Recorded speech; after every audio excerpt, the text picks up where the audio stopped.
On that bank's balance sheet from the farm sector. I call the Honourable Leanne Dalzell. Mr Chairman, I've been really looking forward to the opportunity to participate in this debate because it has been such a fascinating one to follow from the outside. I don't serve on the Finance and Expenditure Select Committee, so I was actually quite puzzled to see a piece of legislation on the order paper that looked as if it was doing exactly what had been done in 2006. So to actually travel on this journey from a distance and to see where how it has got to this particular point has been quite fascinating. I should declare the conflict of interest. Of course, I am a customer of Westpac, have been for many years. In fact, from the moment that it was, in fact, it was the Bank of New South Wales that I signed up to when I was a university student at law school at Canterbury University, and that's when I first became somebody. But of course, I also previously had a banking account with Trust Bank Canterbury, and in fact, so the two banks that I had accounts with merged to form Westpac, and so I have been really with them all my adult life. But what I've found quite fascinating, because I know that my colleague has traversed the approach of the Reserve Bank to the local and corporation policy, but what I found particularly interesting was that when the Reserve Bank was actually undertaking its discussions about bringing in the local and corporation policy, there was a study undertaken of whether the Westpac Banking Corporation itself would be able to find an alternative to local incorporation, and I'm not sure whether members in the House are actually aware of this. And what Westpac proposed doing in the initial stages was to bolster its branch operation in ways that they felt would mitigate the risks that were being sought to be addressed by the Reserve Bank with the local incorporation policy. And unfortunately, though, for Westpac, under those circumstances, the Reserve Bank determined in late 2004 that Westpac's proposal wouldn't constitute an acceptable alternative to compliance with the policy, and therefore required that Westpac should operate in line with the local incorporation policy. So it was out of that decision that the 2006 legislation that did confuse me as to why we were having the second one occurred. And then when I was looking at the preamble, I also noticed that in fact there had been previous regulation which had seen the assets and liabilities transferred from the Westpac Banking Corporation to Westpac Banking Corporation New Zealand. And then I realised that what this bill was about was another step, which was the institutional business. So the institutional business has been run by the Westpac Banking Corporation, so it's the parent company as a branch through its New Zealand operation.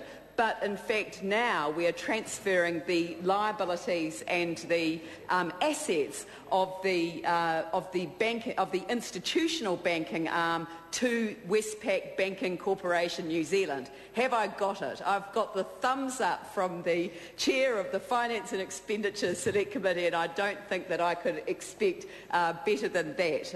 As I say, I've been studying this for quite some time, all of half an hour, and it has certainly been an important journey to be traversing. But I think that the underlying issue, and I think it is a point that's actually well worth making, is that one of the reasons why Australia and, as a result, New Zealand have been able to be spared some of the excesses that were poured across the world by the financial sector, or financial services sector, banking sector in particular, in terms of the global financial crisis, was because of Australia's Four Pillars policy, to which Australia owes great thanks to one Paul Keating, who I think will go down in Australia's history as having provided the stability that that country needed, not only with the Four Pillars policy but also with their superannuation policy, which of course we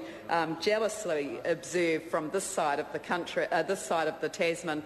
We look at the amount that has been amassed in terms of the amount of available capital and the depth of their capital markets, which in part is attributable to that. But when you look at how the local incorporation policy, coupled with the strength of the Australian banking system, because it's, Mr. Chairman. The Honourable Leanne Dalzell. Of course, it's not an absolute protection, the local incorporation policy, but it is a much better protection. It perhaps would not have been the absolute protection against the fallout of the global financial crisis if the Australians had not had the fact that their 4 banks had to be Australian-owned totally locked down. Because if you look at what happened internationally, one would assume that the behaviour of banks would be without question. But in fact, the way the banks behaved internationally that brought the world the global financial crisis is a disgrace.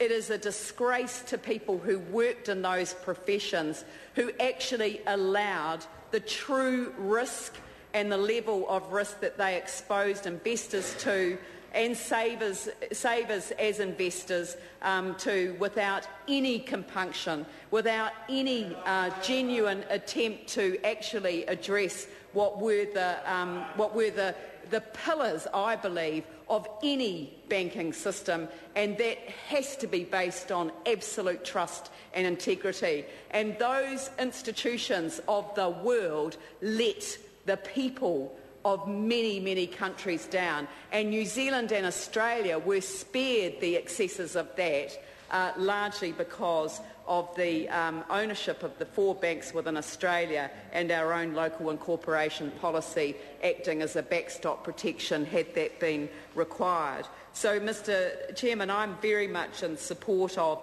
seeing the shoring up, really, of the activities around Westpac, where the work of their institutional banking is now being brought squarely and fairly within the frame of Westpac New Zealand Limited, bringing on board those assets and liabilities within the New Zealand incorporated structure. And I believe that that will strengthen the New Zealand structure and I believe act as a better protection. Now, I think that the chipping that I received from, I can't remember his name, from the other side of the House, I think that was in relation to reference to the finance company failures, which we did experience, which wasn't part of the global financial crisis, but some of the issues were exactly the same.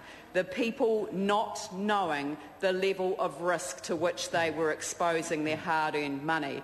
And although we ended up with the deposit, the retail deposit guarantee sitting in behind the banks the first time round, in actual fact, if one looks at where the stability was really required, it was with the non-bank deposit-taking sector, and I'm afraid without all the protections. And I think that if there had been a revisionist opportunity, then maybe I would have looked very carefully as to whether the retail deposit guarantee should have been so widely available to the non-bank deposit-taking sector, because what has been fascinating to me is watching what has happened with the extension to the retail deposit guarantee scheme, which occurred late last year, and who took that up, because the banks didn't need it. They didn't go near it. And so who did take up the retail deposit guarantee for the next time round?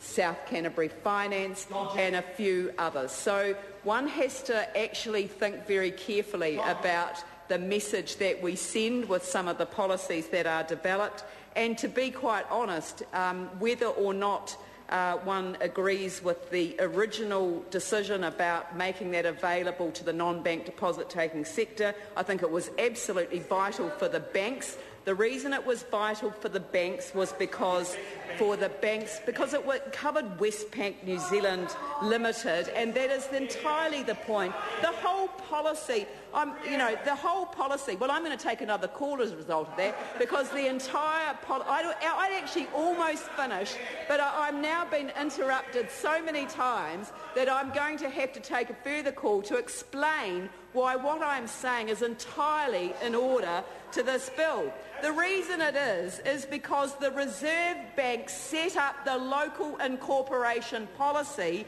around strategic strategic banks, and the reason that they were strategic was due to the amount of the retail deposit sector that they had. So therefore, talking about the retail deposit guarantee is entirely in order in relation to this particular bill. But given that Amy Adams wishes me to contribute much, much more to this debate, I shall go back to the point that I was making. The point that I was making was that the banks themselves, whether you agreed with it or not, the banks had to have the retail deposit guarantee put in place. Mr. Chairman, Mr. Chairman, Mr. Chairman. The question be now put. I'll hear from the Honourable David Parker. Thank you, Mr. Chairman.